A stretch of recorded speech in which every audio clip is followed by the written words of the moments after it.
Welcome to Lecture 2. This week we're looking at Chapter 15 in your textbook, Religious Conflict and the Threat to State Power from 1560 to 1618 into the 1500s, beginning of the 1600s. Now, last week, and in our first 2 weeks actually of the class, we talked largely about the Reformation, and specifically the Protestant Reformation. And if you remember, I called the discussion on this, was it a glorious kind of revolution, or was this an unprecedented disaster because of the unprecedented bloodshed? Remember the peasant wars that broke out in the German states?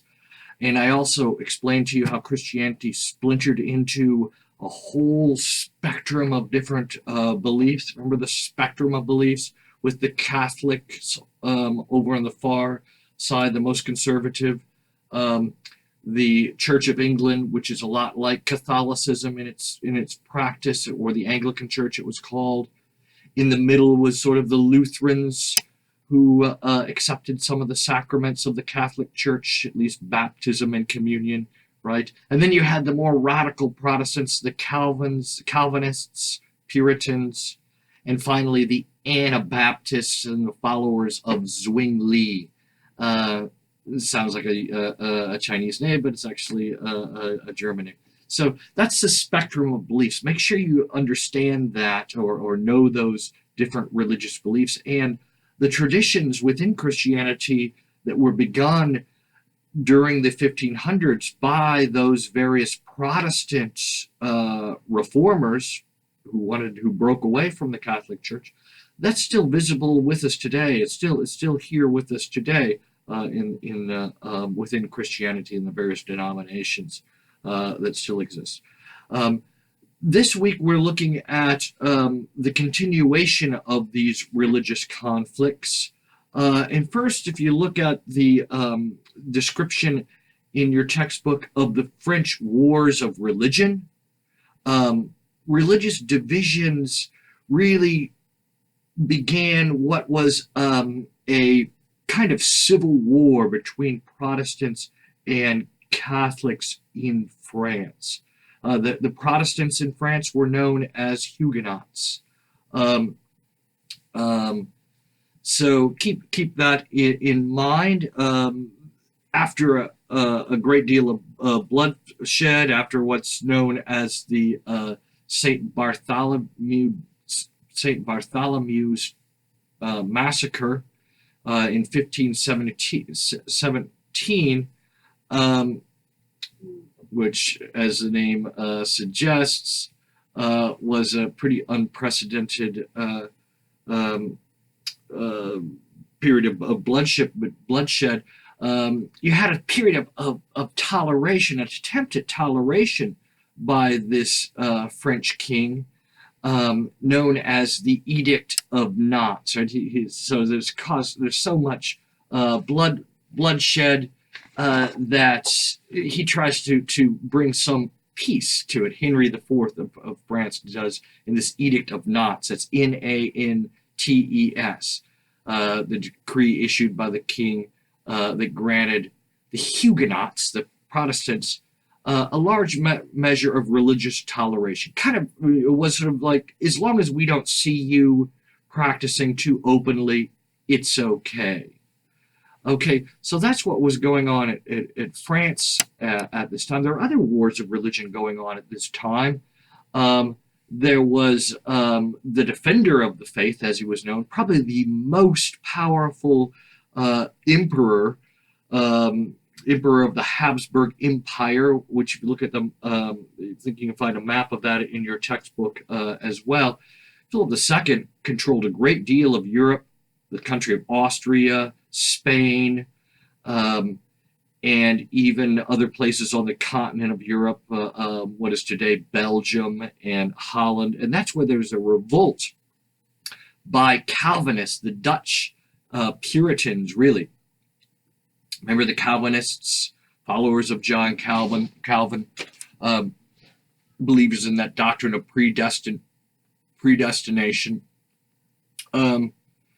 And that's a real thorn in the side of Philip II, this Protestant revolt right in the heart of his empire, sort of. Or it's actually one of the more prosperous places in his empire. But this is a very bloody religious war, and he sends his armies up there in the 1570s and 1580s to try and put down the um, the revolt in what is the Netherlands. And around this time as well, in the 1580s, Philip II comes up with a pretty outrageous idea. Well, it was pretty unbelievable, almost impossible kind of plan, and that was to wage a war against England and to invade England. This is the famed Spanish Armada in 1588, Spanish Armada in 1588, that Philip II sends north from Spain to England. Something like 300 ships, these giant galleons that are bringing a massive land army on the seas. And this was a huge project, of putting a land army on the sea, bringing the siege guns with them to England by boat, and the Armada shows up off the southern shores of England in August of 1588, and bad weather. The big ships of the Spanish Armada, the Spanish big vessels, were kind of lumbering in the water, slow moving, and the British gunships were smaller and more nimble. The Spanish lost their favorable anchorage, their position off the shore because of the bad weather, and they really couldn't get back in position again. Then the English used fireboats, what they called fireboats. These are like floating bombs.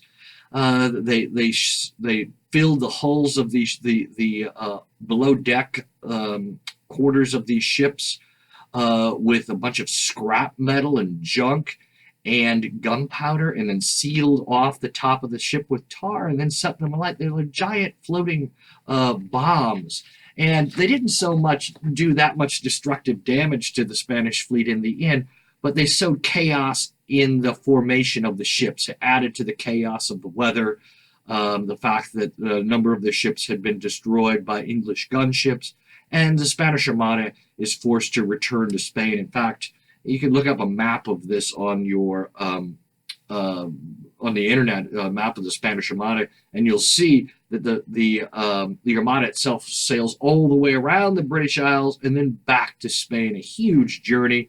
Only a small fraction of the ships that originally had set out actually return to Spain.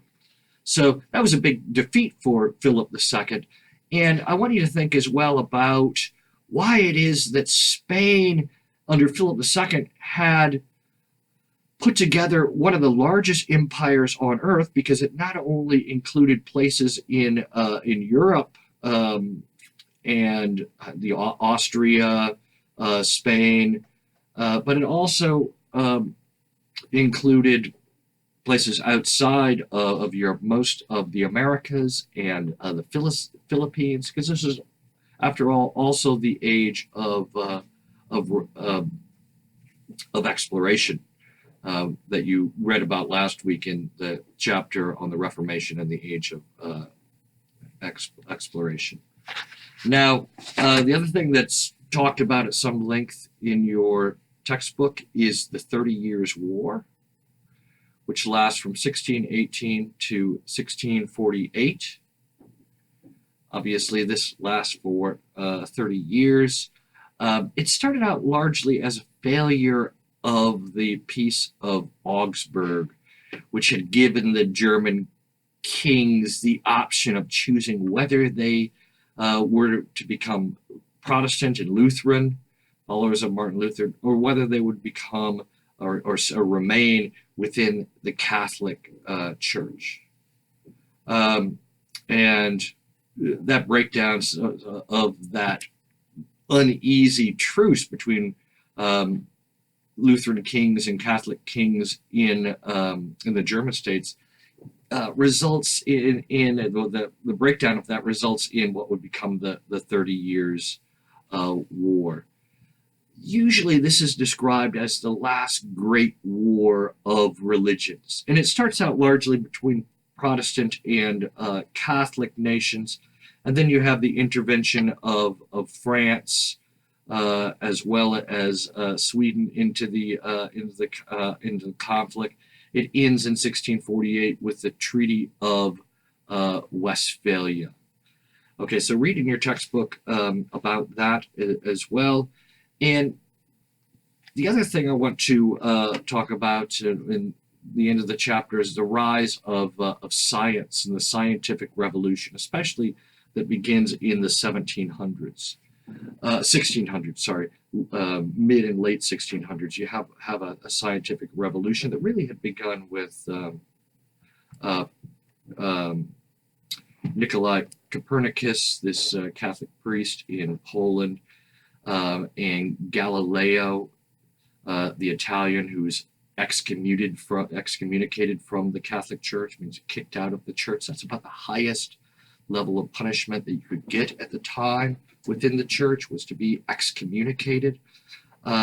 He nonetheless goes on with his work as well at this time, and by the end of the 1700s, you have the rise of these other thinkers, Descartes and Bacon and Newton. You can read about these in your textbook, and the development of the scientific method. And the idea here is that the world was ruled by natural laws. Doesn't seem like a big deal to us today, but this was a really big deal at the time. Instead of divine rules that humans can't understand, instead the universe, Newton and others argued, was defined by these natural laws that that through human observation, through the scientific method, by testing a hypothesis, by running experiments, you could test and understand the laws that govern the universe. You could unlock all the secrets of the universe. This is one of the most important scientific discoveries ever. It wasn't one discovery. It was actually a methodology, a method of doing things, a theory. And you know what? There have been nothing but scientific discoveries on an increasing numbers since the time of Isaac Newton. And it probably won't stop anytime soon. It seems to only expand as humankind moves forward.